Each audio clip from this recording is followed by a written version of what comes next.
it's just one of those things where you're like, all right, maybe he's just like retelling a little bit of the same story to get better at it, to refine it. I always say Terminator 2 is a remake of Terminator 1, and there's a lot of sequels that are examples of that.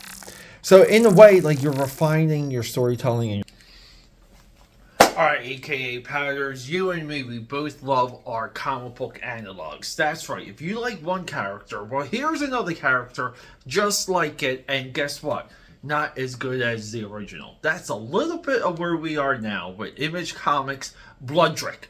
BLOODRIK. I don't even know how to pronounce this title or even read it on the comic book. But it was given to me by a friend of mine that just wanted to know what I thought. And, well, here's a video for him, but we're going to get into it, so bear with me. Let's go.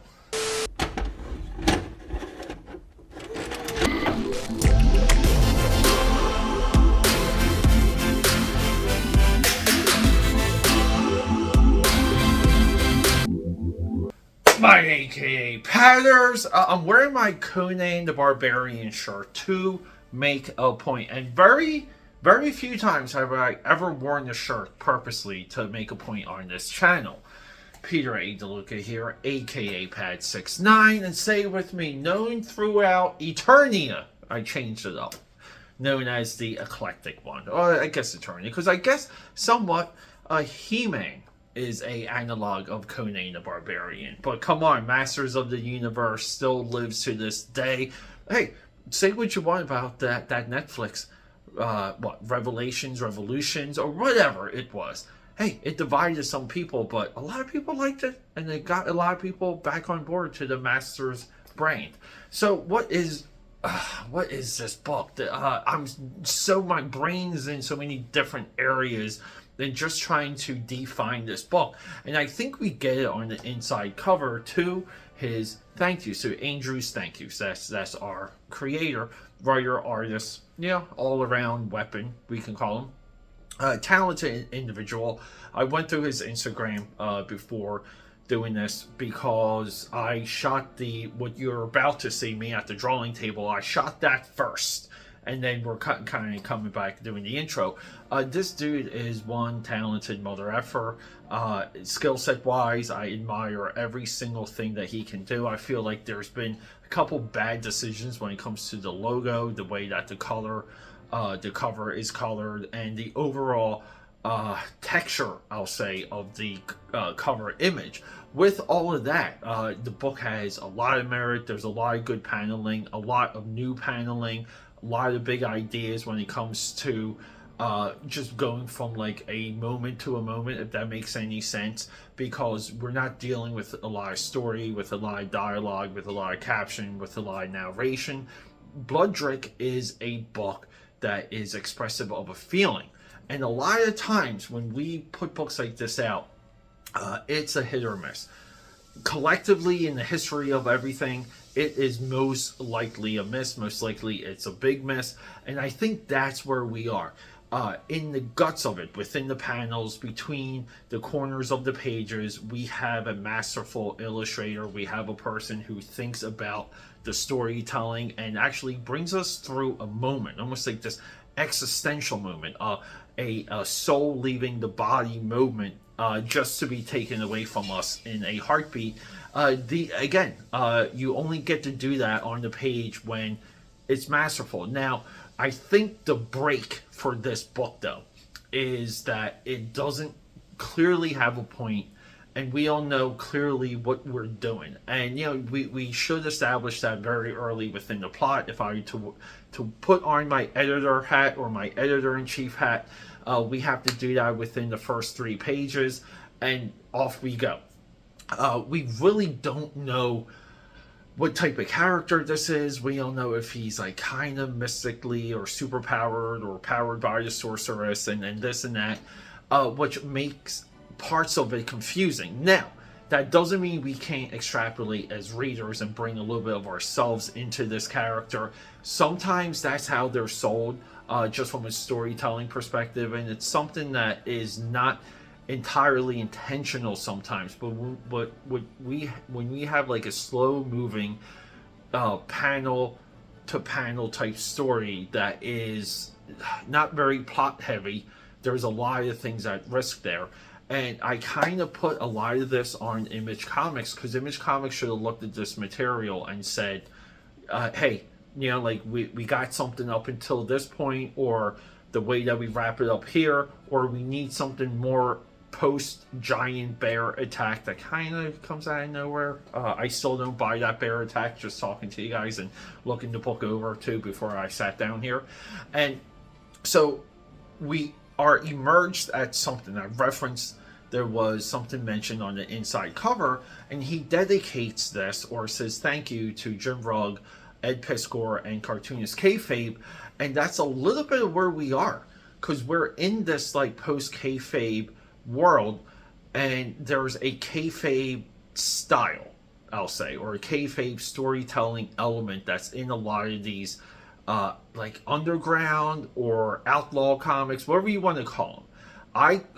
For my perspective, and I'm not insulting anyone here, it's, to me, they're low-level comics. And a lot of the cartoonist kayfabe world, and a lot of reason why a lot of creators rallied around that channel is because it does excuse bad behavior. And, like, I'll leave it at that. More analysis. Maybe we'll do more videos on that down the road. But in no way is it a diss. It's just a way for me to define that I would classify this as a kayfabe comic book if I didn't know any better. And, in this case, I was told.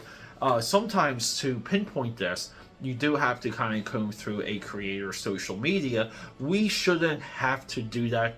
It's something that we should be able to kind of read and tell. The only difference would be if you read the comic and you kind of labeled it as a part of the kayfabe era, and the person said, I never even watched those guys. I don't even know who you're talking about.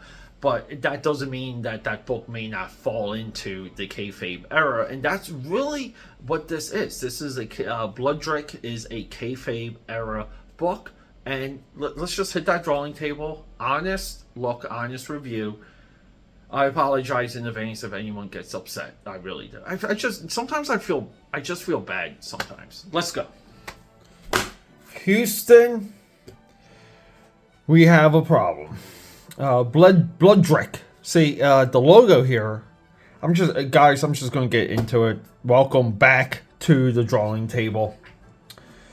BLOODRIK. Such a great logo, we need to have it in parentheses.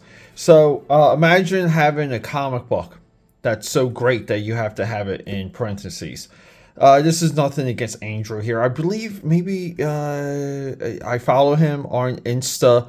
He has a sketchbook on his website that I've seen before. Also, one item available for sale on his website. AKAPADers, get ambitious. You should be selling hundreds of items on your website. That's where we're going with the AKAPAD army. Nice gatefold, or not gatefold, double spread cover, front and back. His mind was a seething white hot liquid steel. Something, something, something. So, as you can see, I'm very much annoyed at this book. Now, this is art direction. This is design. There's a lot of this that even falls in line for branding, ownership of one's mind. Andrew here gives a nice 10-year-long backstory of his inception of BLOODRIK. I'm just going to say BLOODRIK. BLOODRIK, I don't know the name. It took him 10 years, and, he has some nice thank yous here. Ed Piskor, Jim Rugg, cartoonist Kayfabe, Small Press Expo, Robert Kirkman, Joni Christmas, and Eric Stevenson. Eric Stevenson is one of the guys behind the selection process of Image Comics right here. Guys, the image that we want to go back to is the Age of Crypt. That's all I'm going to say regarding that. Chumline.com. Yeah, go check out his site. So, when it comes to branding, the issue that I have with this is not related to the book. It's not even styled in relation to the book. Now, it would be different if this was drawn in a way to fall into the book. Okay, as if these are characters that exist in the BLOODRIK universe, and Andrew himself is a self-insert of this story that took 10 years to come to fruition. That would be branding. This just takes you out, and it's some type of weird, desperate pandering. I don't like saying stuff like that. Andrew, if you ever see this, I apologize. Because what we get from the page 1 all the way to inside back cover, we get the story. Okay, so we're spending $4. We get 2 tales, and yeah, we get like a through line. The entire book is designed for the BLOODRIK world. The BLOODRIK world has a through line from cover to cover outside of this inside front cover. I know some of you may like it. I just don't. So we get this old guy tells us of a forging of a blade. It is a metaphor for also the heart, the mind, the will of BLOODRIK. BLOODRIK is more or less of a character where with impeccable will. And he can hunt. And that's the point of all of this. So this is like a 5-minute read. We get a designed experience. The colors, I love the way he draws like the bushes and the trees. I think that it's a advanced method. Like all of this stuff, I absolutely love it. I'd like we're at a sunset, the sun kind of sets, and we're at a completely, well, it sets, but then he crosses the plane into a all snowy region that he's not aware of. Yeah, and he's hunting. He's trying to find something. And part of the idea is that, he is a unstoppable hunter once he finds something to hunt.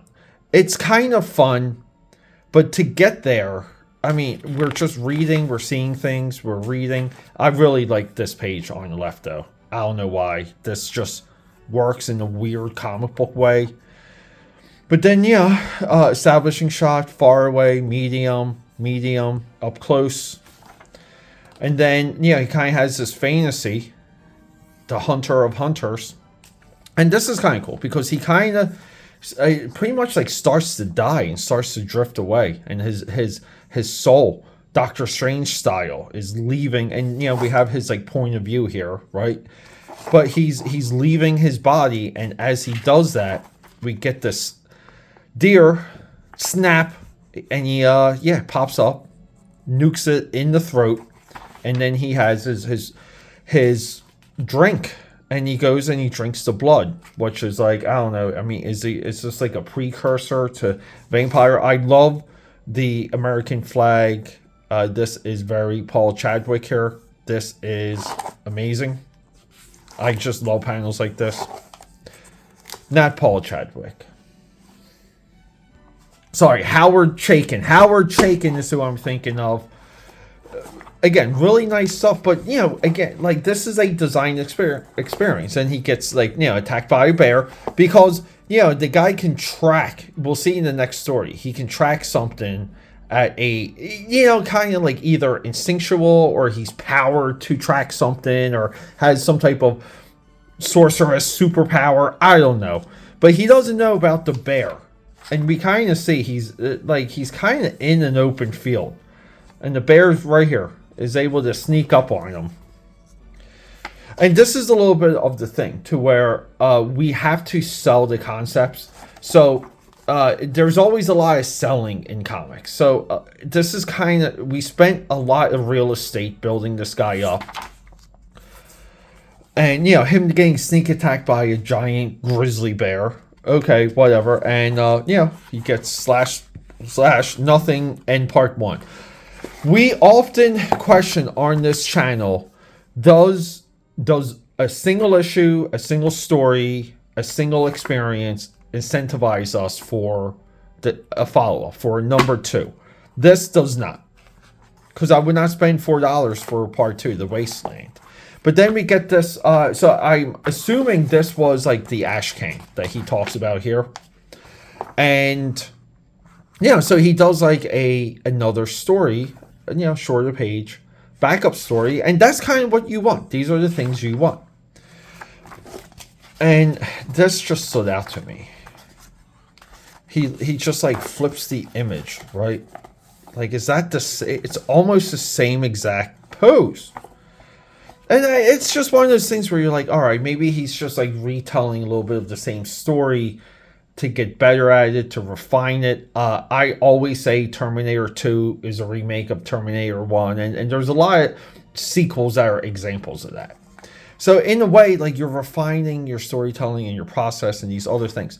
But for the cover, the granite pencil thick shading here, it just doesn't work.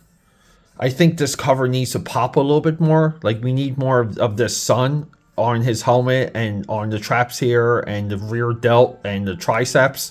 We need more of that sun, like, glowing on him. But it kind of works in the interiors against the white background. It really does. But yeah, so he sees like a quail, like a guru type bird. I forget what he calls it. And, you know, he sees it kind of go behind a tree. And there's a cool thing here. If you guys ever worked out, well, we'll get into it, but you will have felt this if you ever, like, worked out consistently, like the AKAPAD Army does. But he's waiting for this little birdie that's behind the tree. He imagines it. Again, fantasizes, pre-visualization. Can I say? I can never, ever say pre-visualization. I always struggle when I say that on these videos. But he's like holding the bow so long, you know, like his muscles turn to fire, and they, you know, like, this is comic book. This is a great representation. But anyway, but then he nukes his. He gets his, you know, he misses the deer, but he gets his little quail over here, gets it, nukes it, and then is able to eat it. And like, this guy that's on the boat that's telling this story, the story of him killing this little bird, the Grey Hunter had gotten exactly what he wanted. Hooray. So it's, you know, like, it's kind of like on this ironic, I don't know the tone of this, but this is also a similar tone to where, I don't know what the point of some of this is. I think it's a little bit too existential. There's not enough of a story. My friend gave me this. He goes, I would love to know your opinion. So here it is. I'm sorry. I apologize. But I feel like this is it's wasted real estate, meaning the pages are wasted. It's if I spent $4 on this, I would not be happy. And I kind of just want to say this is a little bit of the cartoonist kayfabe era. This is what they inspire. They inspire, I hate to say, it's just like books that are not good. Like, that's a lot of the indie people that were drawn to them. And, yeah, me too. Like, yeah, we watched a lot of kayfabe, but I don't know, guys. Let me know your thoughts if you got into BLOODRIK, or BLOODRIK. I don't know, BLOODRIK? Whatever. BLOODRIK.